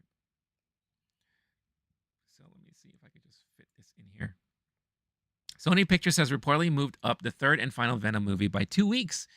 Originally slated for November 8th, the Tom Hardy-led Venom: The Last Dance is now set to make its debut on October 25, according to a new report in Variety. The move means that the first week of November is free of any major new releases from the studios in cinemas, and there's a good reason for that. What is the reason? The trade puts the move down to the film trying to steer clear of the U.S. elections on November 5th, with headlines of the elections fallout, whichever way it goes, expected to dominate the conversation in the weeks following. Marketing in such a highly political time is tricky, as one NYU course chief explains it to the trade, saying that marketing plans get screwed up when people either legitimately or accidentally read a political bias in something. It was hard enough before people got extremely sensitive about every little thing. In fact, there won't be another tentpole film release for a month after the new Venom debuts, with the next major title being Gladiator 2 on November 22nd, and The Wicked and Moana 2 double punch on Thanksgiving weekend. So that makes a lot of sense. That's like perfectly clear to me. I get why that would be the case. So that's really, really fascinating to hear. But these are the things you have to consider when you're putting your movies out there like that. So So we're going to get to a chance to either love or hate Venom 3 much earlier than we previously expected. So that's that. Looks like there's some mumblings or some interesting stuff about Kathleen Kennedy when it comes to Star Wars. So I wanted to check this out. I don't know what this article says, but let's check this out together for the first time here. So basically, it says new Star Wars Kennedy and Acolyte talk. Over the past decade, ever since Disney started rolling out the new Star Wars, rolling out new Star Wars works, the fandom has taken issue with the films and shows to different extents. Whilst the writers, directors, showrunners are often praised for successful ones, when it comes to misfires or duds, the target of any backlash is often focused on perceived decisions by Lucasfilm president Kathleen Kennedy. Kennedy herself has also been the target of some parts of the fan base who believe she's pushing a political agenda, and the overall creative problems with Star Wars all center on that as opposed to shortcomings within individual works. This is the whole woke agenda thing that a lot of people are pushing out there. Not helping was South Park releasing a special years ago that satirized Kennedy doing just that. Now, Puck News' Matthew Belloni, on his The Town podcast via The Direct, says, according to his sources, Kennedy being dubbed a woke warrior by members of the fan base is far from an accurate portrayal. Quote, Kathleen Kennedy is not that whole South Park thing was. It was funny, but it wasn't accurate. She kind of has to be convinced from everything I've been told.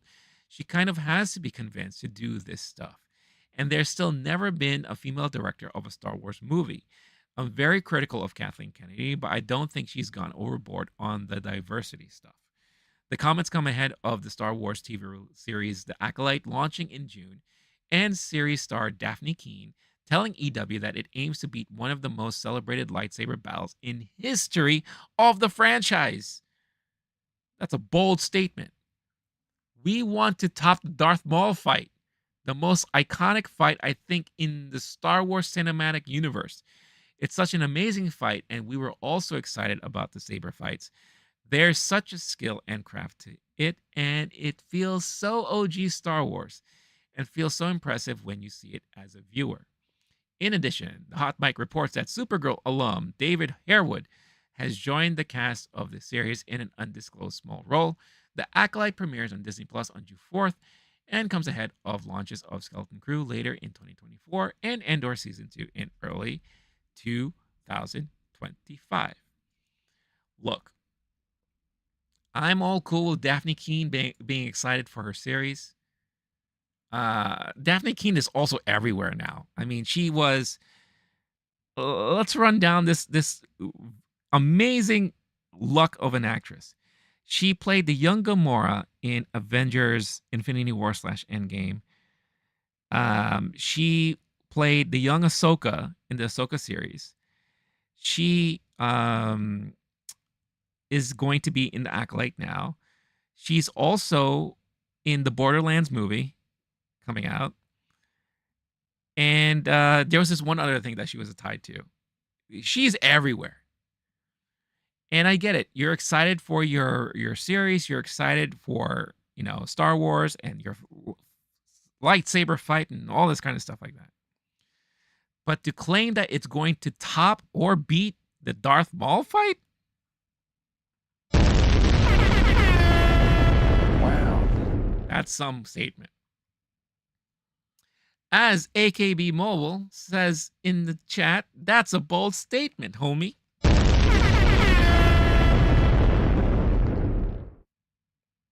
I guess we shall see. We shall see. But I will say this. Even though that lightsaber fight with Darth Maul, Qui-Gon, Obi-Wan was fantastic for so many reasons, I don't think it was the best cinematic lightsaber fight in the whole Star Wars universe. I always go back to Empire Strikes Back, when you had a young Luke engaging Vader in battle for the very first time. Luke fresh off of his half-assed Jedi training, really trying his best to fight off Darth Vader. And Vader is playing him every chance he can. So much so that Vader is fighting with one hand. Rewatch that scene. Vader, basically, hand behind the back, one-handed lightsaber battling Luke. And Luke is double-handing it, man. He's just like, ah, yeah, my friends. Oh. And all Vader is doing is just like, you think you're smart. You don't know shit, young dude. I always go back to that because that, in my mind, is one of the best lightsaber fights I've ever seen.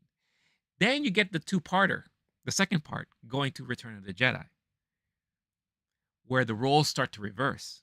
Oh, wait a minute. Luke is a little bit better now. He's had more tutelage and training. But Luke also has the rage, and he's fighting off the dark side because he's getting, you have the greatest hype man in all of the Star Wars universe, Emperor Palpatine. And he's just like, you can do better than that. Oh, you're going to let him get away. Don't do that. And Luke's like, yeah, you motherfucker. How dare you? You're supposed to be my dad. Then you notice the roles get reversed. Vader can no longer fight one-handed. Now he's struggling, holding off on his own. And Luke's just like, you chop my hand off, I'm going to chop your hand off, you bitch.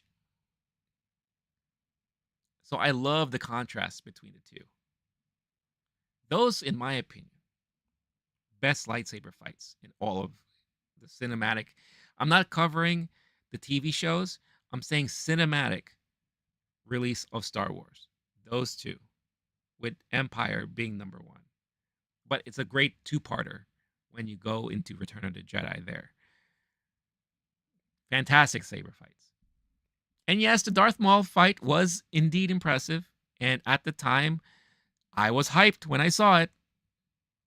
All the flipping and kicking and crazy dual saber. We've never seen a lightsaber like that before. Fantastic stuff.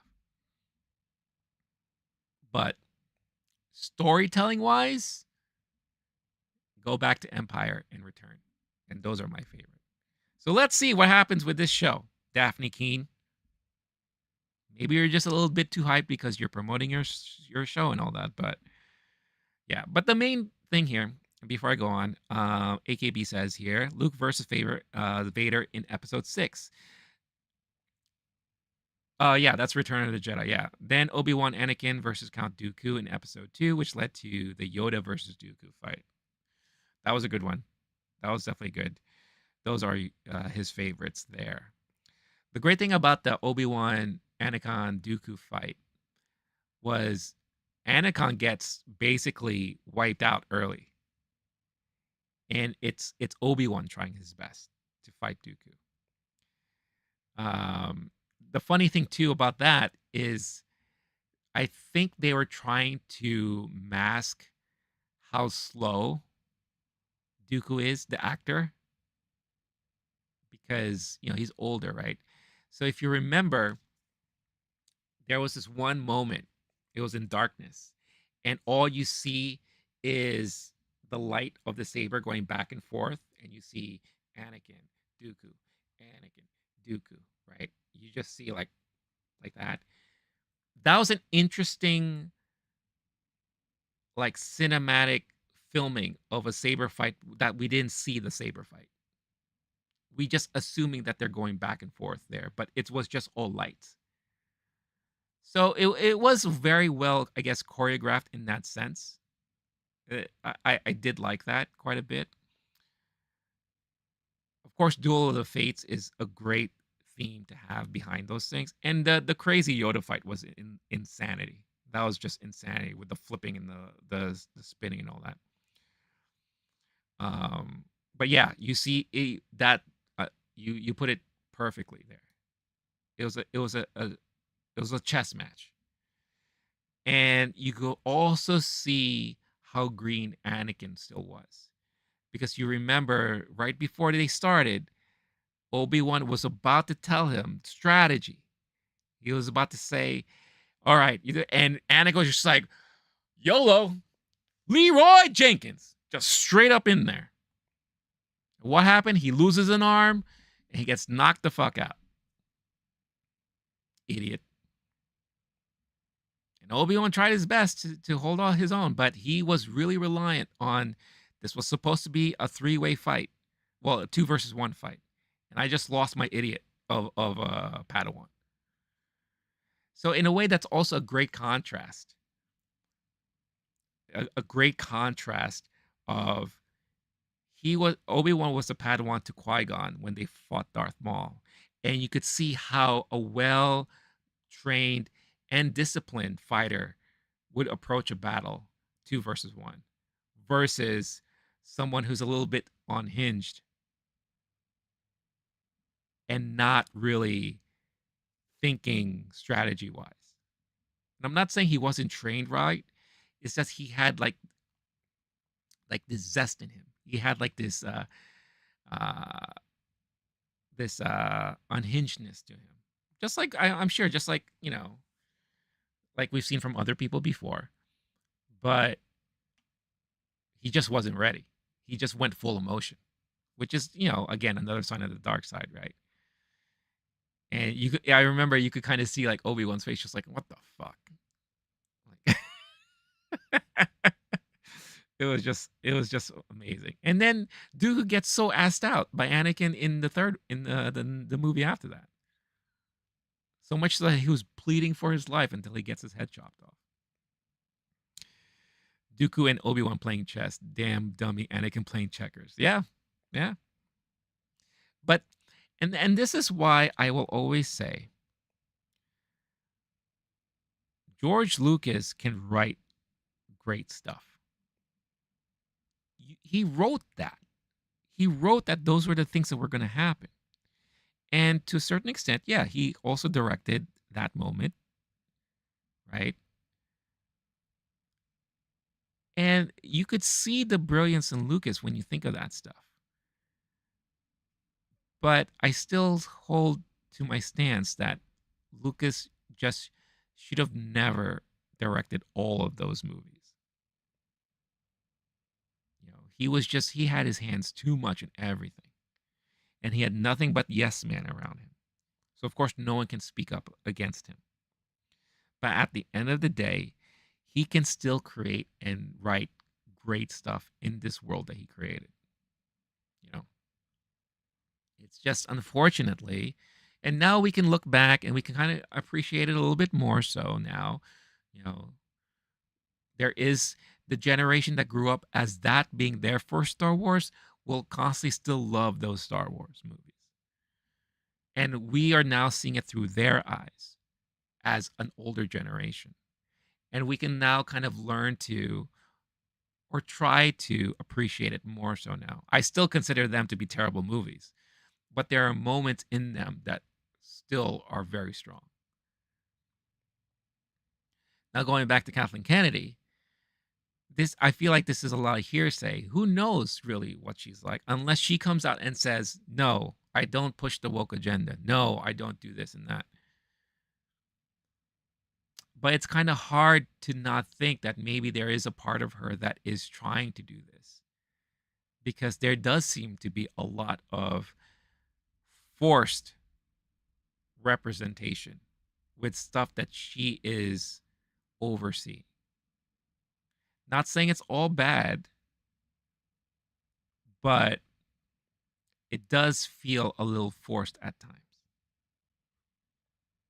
And we'll never know the whole story unless she comes out and says so. Maybe there'll be a memoir one day, you know, and we'll all, you know, or some of us will read it and report on it and say, and then maybe in there she'll reveal, yeah, you're right. Everyone was right. The reason why I got so pissed off about that South Park little jab at me is because they had me pegged correctly. So what? I'm a woman. hear me roar, right? I don't know. I'm just being silly. But yeah, interesting stuff. I am looking forward to the Acolyte. I just want to see some great old Republic type of content that doesn't necessarily rely so much on the Skywalkers or these other cast of characters that we've been following for so long now. Let's have a fresh take on things. It could be good, it could be bad. We don't know, but we'll see. We'll see what happens when it comes out. Alrighty. What else? We're getting to the part here in the morning where it's about time that I usually wrap up. So let's see what I can close out on. And I alluded to this earlier. First of all, just some quick hits here. Zack Snyder is considering 6 Rebel Moon films. Wow. All right. Let's see what happens with that, buddy. Because of the Fallout series, the sales in games of the Fallout series have vastly increased. Very similarly to what we saw when The Last of Us was doing well on Max. So I believe here, what is this? GamesIndustry.biz reports that according to their data, sales of the most recent single-player entry in the franchise, Fallout 4, increased by more than 7,500% compared to the previous week on European charts. For a title that released back in 2015, it found itself to be the best-selling game across Europe last week, beating out Helldivers 2 and EA Sports FC Football Club 24. Amazing. Amazing. I'm not surprised. You know, that's how you know you created something worthwhile. The data that I would love to see backing all of that is how many of those new sales are people who've never played the Fallout series at all. Because I've heard people who are fans of the Fallout series, they said, you know what? This show was so good, I want to go back and play it again. Or go back and finally finish whatever. How many of those people are brand new to Fallout overall? That's the stat I would love to know. Because like I said on Friday's show, I saw the first episode, and it was extremely well done. It made me feel that I wanted to see the rest of the season. But I don't know if it's going to make me want to go and play Fallout. Because I don't think I have time in my life to add another exhausting open world role-playing game that would take hours of my life away from me. I don't think I can do that to myself. But good for them. I think Bethesda, right? This was Bethesda, right? They deserve this win. Because I feel like they've been slumping for a little bit. Game sales over 7,000%. Is that all versions? No, that was just one single title. One single title. That was just for Fallout 4. This doesn't include data for any other Fallout game. Like nothing about 76, nothing about Vegas. Fallout 4 increased 7,500%. Unreal. Good point. They are new players interested in the universe or returning players. Yeah, I would love to know that stat. Really, seriously. The article did say here that the other games in the franchise also made the European top 10. Fallout 76 in 8th place, Fallout New Vegas in 9th, and Fallout 3 in 10th place. But they don't have the numbers behind all that. So, there you go. Good for them. Like I said, I think Bethesda, they needed a win. And it also goes to show you if you can really make a good video game adaptation, whether it's movie or series, if you pay attention enough to the source material and you put a lot of effort in making sure that you put out a good product. This is what leads you to having sales of your properties up in value, up in, significance. Same thing happened when The Last of Us came out. When that series came out, we saw the same stuff happening. But the opposite can also happen, right? If you put out something that's shit, then no one's going to go back and buy shit, right? So I hope, well, you can't really compare because we haven't had a new Twisted Metal series come out, Twisted Metal game come out in quite some time. But when the Twisted Metal series came out on Peacock, you didn't hear any news rumblings or anything about, oh, sales of Twisted Metal whatever went up because of the show. I don't know. Can you even buy any Twisted Metal games on Steam right now? Let's see. Let's see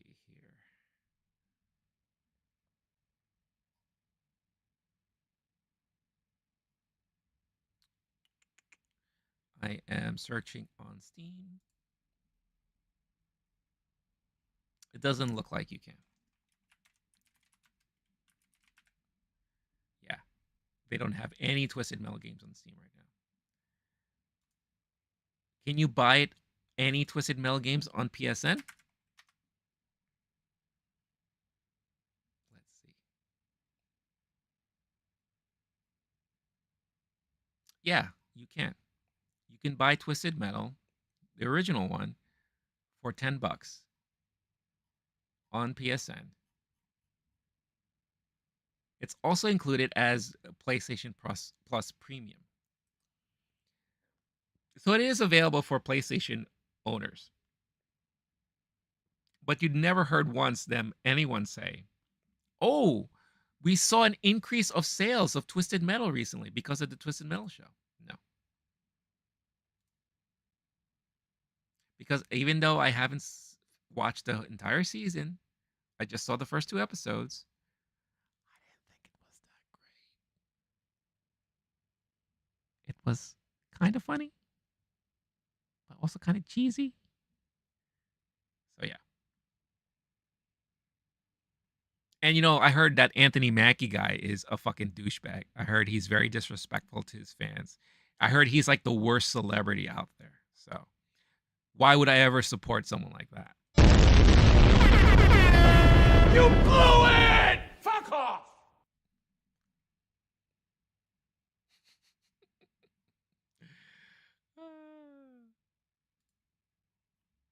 All right, let's talk about the Sony bid for Paramount.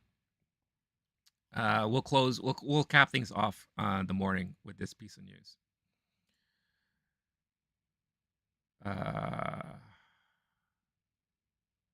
Yeah.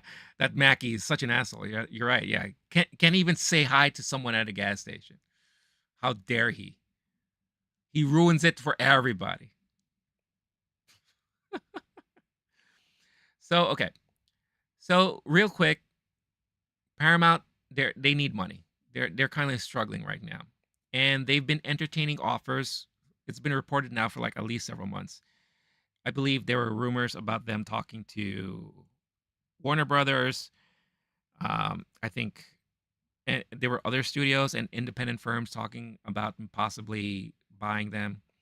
The latest round of news coming out of Hollywood is that Sony is looking to put a bid in for Paramount. Sony and Apollo. I don't know what Apollo company this is, but let's read this article on the Hollywood Reporter here. Sony and Apollo weigh joint bid for Paramount Global. The Japanese conglomerate and the U.S. asset management firm have held early discussions about teaming up to make a play for the entertainment company. Paramount Global continues to hold exclusive talks with David Ellison, Skydance, and Jerry Cardinal's Redbird Capital. Another potential buyer group is considering its own moves. The Hollywood Reporter has confirmed that executives at Sony Corp, including Sony Pictures chief Tony Vinciquerra, have been in touch with Apollo Global Management about making a joint bid for the entertainment company. Apollo had previously made a $26 billion offer for Paramount, inclusive of equity and debt, though it was reportedly dismissed. But partnering with Sony would likely eliminate any cash or financing concerns. The New York Times first reported that Sony talks, adding that no offer has been made, given that the exclusive negotiating window is still in place. The Times reported that one structure under consideration would see Sony and Apollo effectively take Paramount private, with Sony owning a major majority of the company, with Apollo operating as a minority owner. The actual structure of the deal is not clear, though the Paramount Film and TV studios would likely fit in nicely with Sony's own studios. I was just actually going to say that. If there was any buyout or merger that makes a lot more sense to me out of everything that I read so far, this would be it. The reason why I say that now is because Sony, as of right now, does not have their own streaming service, but they have an extensive catalog and filmography from Sony Studios, which also includes Columbia and all that. So you're talking about the Ghostbusters franchise, all the Spider-Man stuff, the Spider-Verse stuff, and everything that they put out there. So to team up with Paramount Plus, they would potentially now have a home for all of their stuff to live on, as well as all the Paramount properties too. So I think for me, just for that alone, that makes the most sense, personally. The actual structure of the deal is not clear, though the Paramount Film and TV studios would likely fit in nice. Oh, I just read that, didn't I? It would raise questions about both Paramount Plus, given Sony's decision to avoid entering the streaming wars, as well as Paramount's linear TV assets, including CBS. There are federal regulations restricting foreign ownership of U.S. broadcast stations, and as a Japanese company, Sony could face scrutiny under such rules. Meanwhile, the talks between Skydance and Paramount continue, with a source saying that Ellison-led company has articulated a plan to deliver operating efficiencies and to leverage the executive teams at both Skydance and Redbird, including former NBC Universal CEO Jeff Shell, to help turn Paramount around. Paramount would remain a public company under the Skydance deal. Some investors have complained about the decision not to pursue the Apollo deal given the all-cash offer. Shares in Paramount rose in after-hours trading after reports about the talks were published. Sony and Apollo did not comment on the report. So, the quest continues as to who will be the savior for Paramount Studios.